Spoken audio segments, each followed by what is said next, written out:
right? So whether it was the 9 Trey Gangsta Bloods or the Gorilla Stone Bloods from the Casanova situation, they're going to, define Diddy's organization as an enterprise first. Then they're going to show, look, this is an enterprise. They've been doing this since the 80s or the 90s. And then they're going to start displaying all the racketeering activities or criminal activities that have been going on since then all the way up until now. And then there'll be something probably recent within the last 5 to 10 years in the indictment. That's the most recent. But that's the whole, they're going to definitely have something in there that's somewhat recent so that they can establish that this has been a pattern of criminal activity. Okay. We're jumping ahead a little bit ahead here, but, obviously, again, for anybody who's watching, this is pretty much, it's not ground zero, but moment zero. If we hear about the arrest, we don't know what's in the indictment. We're going to hear about that in the morning. We'll have a fully unsealed indictment, we hope, that we could break down. So we're just going off what we think.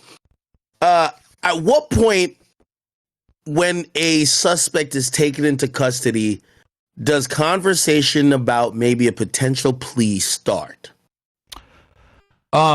It can be immediately, depending on the individual, how much they're cooperating, how much their defense team is involved in a situation like this, where it seems that Diddy's had defense from the beginning, and they've been coordinating with the prosecution and the AUSA. These are conversations that can be had almost immediately, especially if the person's cooperative. When you see people being charged with something called an information versus an indictment, 9 out of 10 times that's because they've already kind of ironed out a plea deal and the person is cooperating with the government, which is why they got hit with the information versus a formal indictment. But I predict that there's already been talks of them potentially pleading out to something. So we'll only see, right? But we'll have to see. We'll see how fast the case kind of moves along in Pacer. But I wouldn't be surprised if there wasn't a deal already worked out of him pleading to something. Really? So you don't think this is going to be a long knock him down type of case where they're like, hey, let's spend the first 3 months hammering out discovery. Let's then angle towards what we're going to do. Let's take some additional time. Let's figure out a trial date. You don't think it's going to be that slow? Well, here's the thing. So good question. If he gets bond, they're going to drag their feet. Right? If he gets bond, there's no reason to make it a speedy trial. They don't need to do that because he's out and he's free. So there's no need to do that. But if he doesn't get bond, which I do think he'll get bond, then obviously they're going to push the speedy trial. They're going to. What was that? How? So okay, let's say he gets bond. What does that look like? He could go and be like, hey, listen, I was flying around the United States and I still came here for the indictment and I turned myself in. Yeah. I want to be able to travel for work. Okay. I'll have an ankle monitor on, but I could travel for work. Do you think that's a possibility, or they're like, yo, fuck out of here. You're going to stay your ass in a penthouse or that goddamn Star Island spot in Miami? Yeah, no, I think it's very probable. Stay in New York. Sorry. I think it's very probable that he'll get, access to be able to travel for work. Given the nature of his work and being a businessman and a musician, I don't think that they would. Maybe they'll put him on an ankle monitor. Maybe they'll give him house arrest if he, if it's really strict. But I don't foresee them saying like, no, you can't travel, especially since his defense team has been so cooperative. I think the whole strategy for them was being cooperative from the beginning because they knew this was coming. So they're going to say, look, we've been cooperative with y'all. We tell you guys everywhere we're traveling. You guys have the flight logs. We tell you guys where we're going ahead of time. Like, obviously, he's a businessman. He's got to generate money, etc. Let him travel. And I think the judge might say, and the AUSA is probably not going to object to that. Probably not going to object. Real quick, Hype Train Level 5 on Twitch. Oh, I just gave away 10 subs. Hop on the Twitch, man. We're going viral right now. Show Academics, man. Let's get it. Yeah, come on over to Twitch, guys. We're transitioning. No more live streaming on YouTube, so we're slowly doing it. But does that answer that, though, Act? Like, that's what I predict is going to happen with that. Do you see, obviously we're talking about cooperating, and obviously that's different from snitching or whatever, but sure. Just, hey, we're accommodating the investigation. We're trying to help because we are quote unquote seemingly innocent. Do you see this get to a point where maybe Diddy's legal team takes the angle that, hey, my client has been, attacked, and like, I mean it more combative. Like, hey, the AUSAs are targeting my client because of erroneous false civil lawsuits filed by money-hungry people who I've worked with who have just not done well in life, and the AUSA believes these stuff, and they're prosecuting on a very they're using malintent to try to get at me, and maybe it's just not as handshaky where you're working with the AUSA and their office. I think what will happen is that's a really good question. So basically the question is like, how long are they going to play ball for and kind of be nice? What I predict here is if he gets bond, they're going to so here's the thing, right? So obviously there's going to be the discovery process, right, where the government is going to turn everything over to Diddy's legal team that they got, right? Because at this point Diddy's legal team doesn't know what they have yet. Right? Is there a time limit on that? I'm sorry. Typically, it's within a couple of, the discovery process. It's an ever-flowing situation because as the investigation is ongoing, things come up. It's up to the AUSA to get that stuff out immediately. But the evidence that they have that led to the indictment, they're going to hand that over probably tomorrow. Right? It's probably on a thumb drive. AUSA is probably ready to go to court tomorrow. Give it to the defense attorney. Here you go. Here's a thumb drive with all the stuff. Go through it, right? So what I predict is after Diddy gets that bond, because they got to play nice with the government so that they can get this bond. Once he's out and he's, on bond, and the defense has the discovery, that's where I think, okay, now it's kind of an adversarial situation now. Let's go through this discovery, see what they got, try to find holes in this. And then that's when they're going to really start formulating their game plan once they have the discovery and see what the feds actually have on Diddy.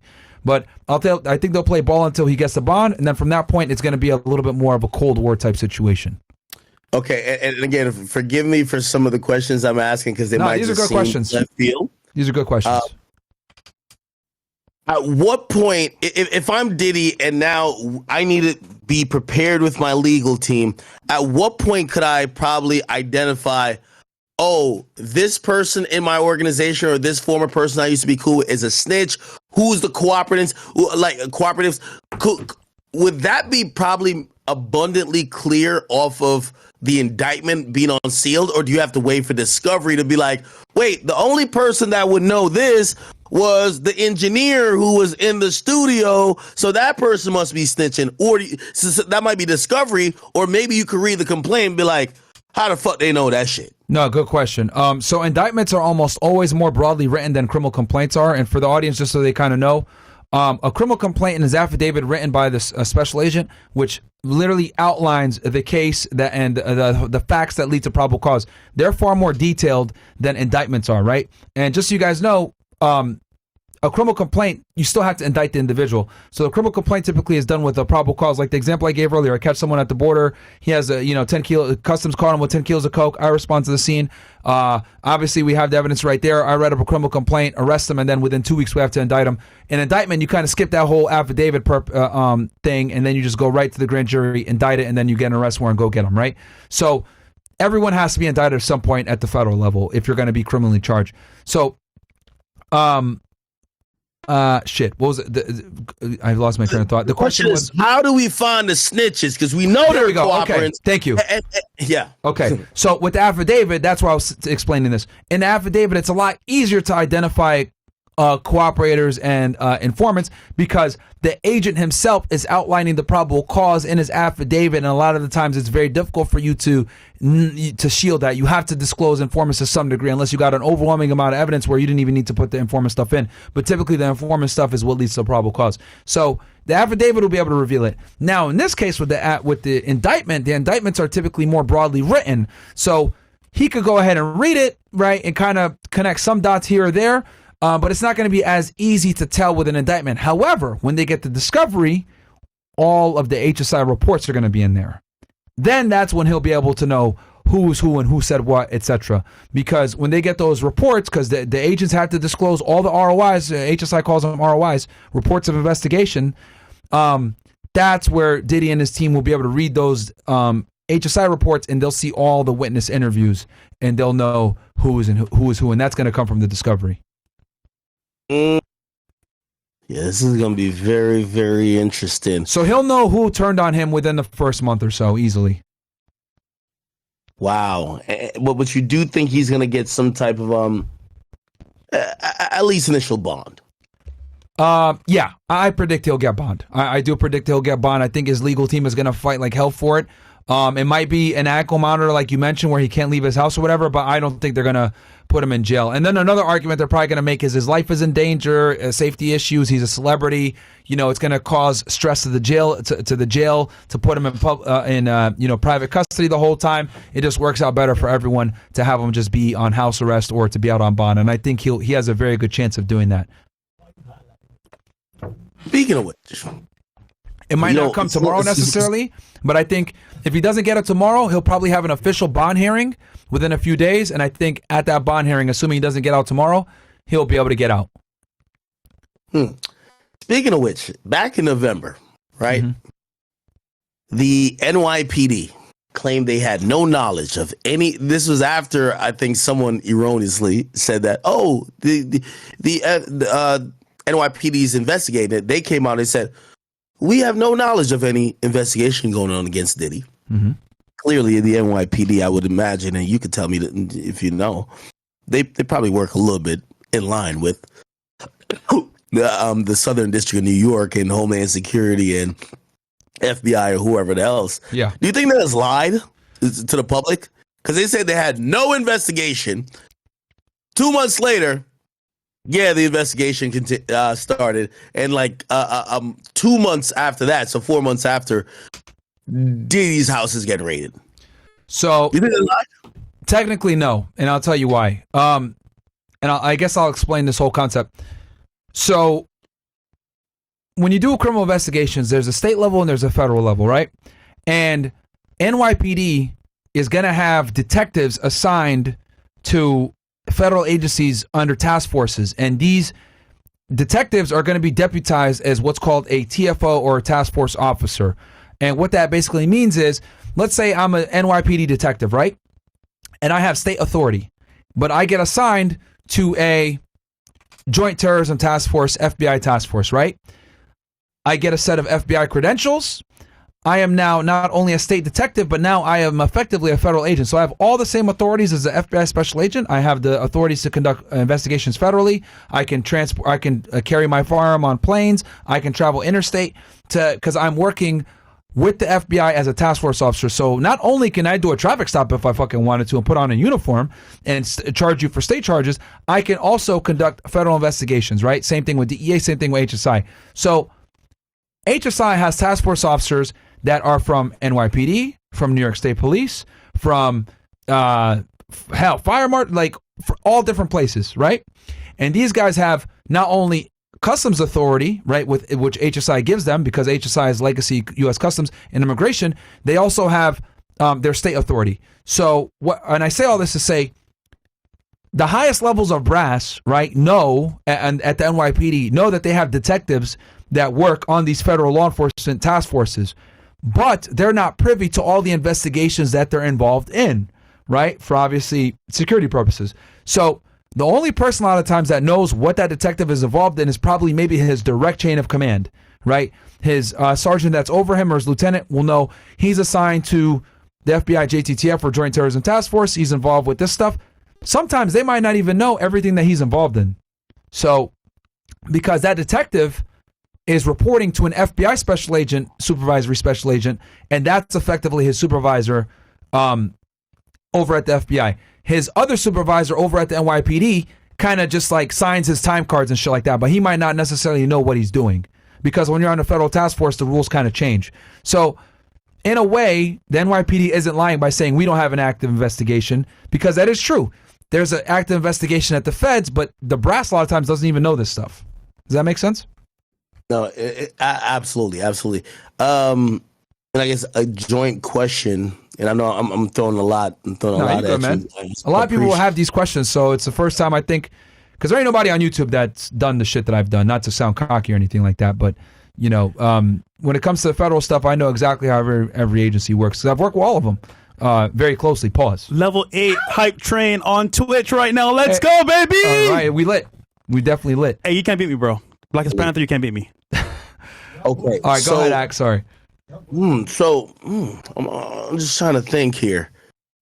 So if we're dealing with, so two things come to mind, and I want you to try to compare it. I don't know how much you're well versed in these other cases. We obviously seen the R. Kelly situation. Yep. We also seen Harvey Weinstein. So Harvey Weinstein, yep, I believe he had either got one case like overturned or dismissed. I don't know if it was in New York. But what happened is they came back with another grand jury indictment for his ass. It's like almost they're like, no, nigga, you're not getting out of this one. You're going to spend the rest of your life in jail. Obviously for obvious reasons, we get why these are heinous crimes. These are crimes that, the public has a significant interest in. They're making sure that these individuals, if we think about R. Kelly, he was charged in just multiple precincts and districts and places in the country where like he's serving multiple times. He won't be out for a very long time. Harvey Weinstein is a person who, based on how he was charged and even criminally convicted, at least initially, he was never supposed to get out. And even when he had maybe a slight victory, the Southern District of New York, they indicted him again, I believe, like very shortly. I think they're about to hit him with the arraignment and the unsealing of the new indictment. But basically, they're trying to tell him, you're never getting out. How much would you think, obviously we talked about the amount of money they spent in terms of the Diddy situation and how they investigated it. How much do you think that they're hell-bent on saying, Diddy, you're fucking done? You're gonna just spend the rest of your time in jail, hiding the honey bun. You know what I mean? Like you're done, gang. Like it's over. Like because they definitely felt that way about Harvey Weinstein. And by the way, I don't think this is a black or white thing. I think they're just like, yo, this is a matter of public interest. People want to see this motherfucker in jail. We're a failure if we allow this person to beat us at all.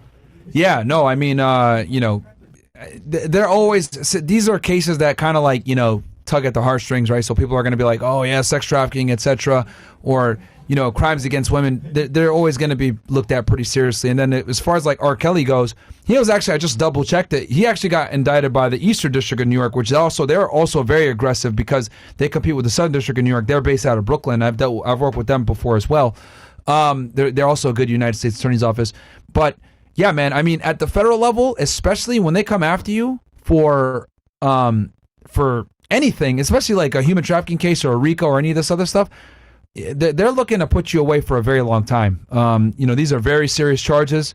The fact that they convened the grand jury for as long as they did, the fact that they did this investigation as long as they did, the fact that they're using racketeering to bring in some of these allegations from the fucking 90s and early 2000s, I think that goes to show how serious they are as far as like pursuing this investigation. So they're looking at it like, look, Diddy, we got you so dead to rights. You're going to have to come to the table and plead guilty to something here that's still going to give you a significant amount of time.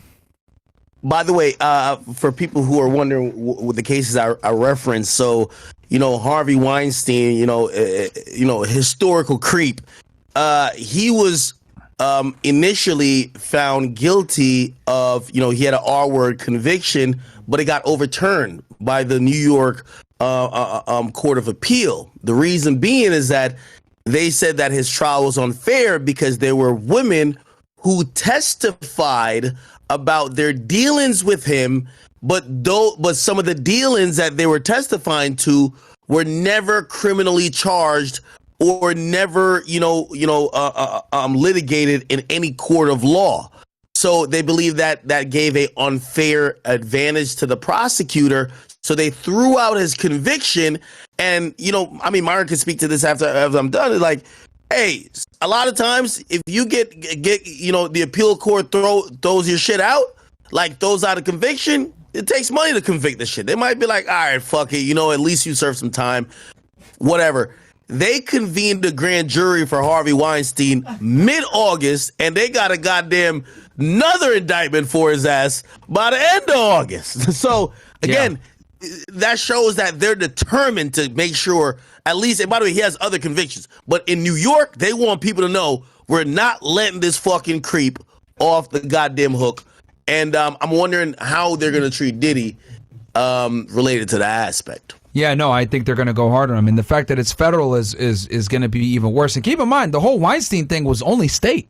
So that was them just aggressively pursuing him at the state level, right? So at the federal level, it's a wrap, man. And like I said before, like going out, whenever they go after famous people or people that have status or whatever it may be, they know that these individuals have the capability of paying for a good defense team.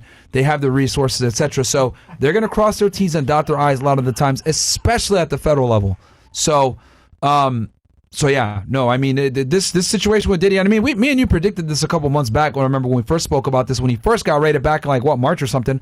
Like I literally predicted, last quarter of the year or early 2025, look for the indictment. They're going to arrest him. And boom, here we are, right? Mid-September, and he's getting arrested sooner than I ever predicted. But yeah, man, it's just they're absolutely going to make an example out of him in this situation. Anytime you got a celebrity or a rapper or something like that, Southern District of New York, they love these big high-profile cases. I mean, keep in mind, this is the U.S. Attorney's Office that famously prosecuted La Cosa Nostra, right? When they were untouchable at the time. Rudy Giuliani famously, and was one of the first prosecutors to successfully use RICO. The Southern District of New York is what kind of pioneered that. So this is an office that has a lot of prestige, has a lot of image. HSI New York, from the agency standpoint, that's one of our busiest field offices, man. They're a very proud office. For a funny story, the agent that was in charge of HSI New York when 6ix9ine got arrested used to be the special agent in charge of Puerto Rico, which was the busiest field office in the country. So they're a very go-getter active office, HSI New York, and then you combine that with a very go-getter active United States Attorney's Office, which, like I told you before, some of the historical cases they've done, it's not looking good for Diddy, man. This is probably the worst U.S. Attorney's Office to take your case, and one of the worst agencies to be investigating you, for sure. Okay, I might sound a little bit cynical, but what is the potential chance of maybe Diddy going in either with his lawyer or however it is and says, hey, listen, keep my kids out of it. Keep any woman I've dealt with out of it. Hey, listen, just put it all on me. Not saying he's admitting guilt, but he tries to protect other people, because I'm right now monitoring everyone's socials. I'm trying to see, is anyone going to comment on this? Are they in custody? We don't know. And I'm looking kind of at his sons a little bit too, right? Like, not necessarily do I think that they were with all the fuckery that he was in, but of recent times we hear the stories that he was sharing women with his kids, which is like, goddamn, like if you and your son got to smash the same girl, fuck it, right? Yeah, no, that's definitely on some weirdo shit. Yeah, I mean, I don't think. Here's the thing. Possibility to say it's like, imagine we're in a car, right? And I'm like the criminal of the bunch, and I'm like, nah, it's my guns. All 3 guns is my guns. Don't charge nobody. Do you think Diddy is a person to be like, yo, listen, whatever it is, put it on me. Leave my sons alone. I mean, the thing is that he could do that, but like the feds are going to be the ones to decide what they do and don't do. Like, you don't have as much like wiggle room and leverage to kind of dictate these terms with them. Like, they're going to prosecute who they want to prosecute, right? So that's kind of what it is. I predict that he's their main guy, so he's who they want to go after. He's going to have to give up someone incredibly famous and powerful for them to even give him any type of give them a break on this case. Which, by the way, we're level 11 hype train, guys. Twitch.tv/Freshfit Podcast. Open up a tab while you're watching Academics if you don't mind. Right? Level hype. Please, go support my guys. If you don't know, man, my guys, Fresh and Fit, they're my boys. And, of course, support my man, Myron. A guy who's just super talented, multifaceted, not only when it comes to dating, obviously fitness, but he is a wizard when it comes to speaking about, I believe, politics and also anything that constitutes the law. So Wow. Yeah, You know, yeah. No, I used to live and breathe this talked about for. a bunch, bro. Go ahead. We've You got talked something? about this a bunch. Yo, Go ahead, Ack, Go ahead. this guy in Twitch, right? Blackest Panther, is trying to outdo me. I just get 90 subs on Twitch, right? He give 100 subs. But you know what I'm gonna do right now? I'm gonna get 50 subs right now on stream. 150 subs on Twitch. Oh shit. Oh shit. Fuck you, Black Panther. Oh shit. Trying to outdo me. Hey, hold on. Y'all having a sub battle? Yes, bro. Yo, bro, it's black for black. No, black for black, black for black. He's black too. I'm black too. I'll black him, bro. Watch this. That's what's up, man. Yeah, because now we're transitioning right now from YouTube live streaming to Twitch, so that's kind of what it is. But no, I mean, now I used to breathe this stuff, bro. Like I was an agent for 7 years, and I did all types of investigations. Like I truly used to love this shit. So, the reason why I know so much is because I would purposely work with other agencies. I was always fascinated to see how the DEA works versus the FBI, or how the FBI works differently than ATF. How FBI agents write their 302s versus DEA agents write their DEA 6s, right? So I was always very interested in how different agencies work and working with different agencies and kind of leveraging and using different agencies' strengths, right? I used to do something called OCDF cases, Organized Crime Drug Enforcement Task Forces cases, right? Where you would work with other agencies and you would get a special designated congressional number for your case, right, from the Department of Justice, and you would get more funding where you can, do a big case like this, which I don't anticipate that this is an OCDF case on this Diddy case, but I think the 6ix9ine case was an OCDF, and I think also the Casanova case was an OCDF. But yeah, man, so this stuff is something that I literally lived and breathed for a very long time. I had the number one arrest in 2016 when I was on the southwest border, one of the busiest offices in Laredo, Texas. So when it comes to this stuff, man, I could talk all day. Any question that you got when it comes to how cases are done at a federal level, even at a state level, or prosecutors, all this other stuff, man, this is what I used to do. Or how to exploit phones, Title IIIs, pen register, tracing traps, ping warrants, all this shit. Yeah, no, this is so fascinating just based on, who, I'm going to be honest with you. I think in hip hop wise, we all believe that this is Mr. Untouchable. This is Mr. Untouchable, right? Let me ask you a question. And I'm really treading into the weeds right here. It's cool. You could be act. Don't get into cynical land, because this is definitely cynical land. Some people would believe this. And again, I'm warning you, I'm warning your audience, I'm warning my audience. This is cynicism, just up front. So if we think about the election year of 2008, Diddy was probably the most important person. He started the vote or die movement. Yeah. For Obama. Yeah, of course. That replicated itself in 2012.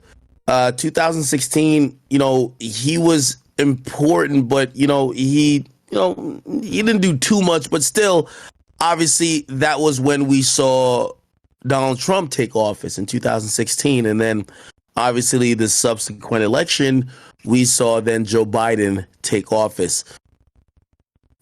This sounds crazy for me to say, because I'm a rational person most of the time.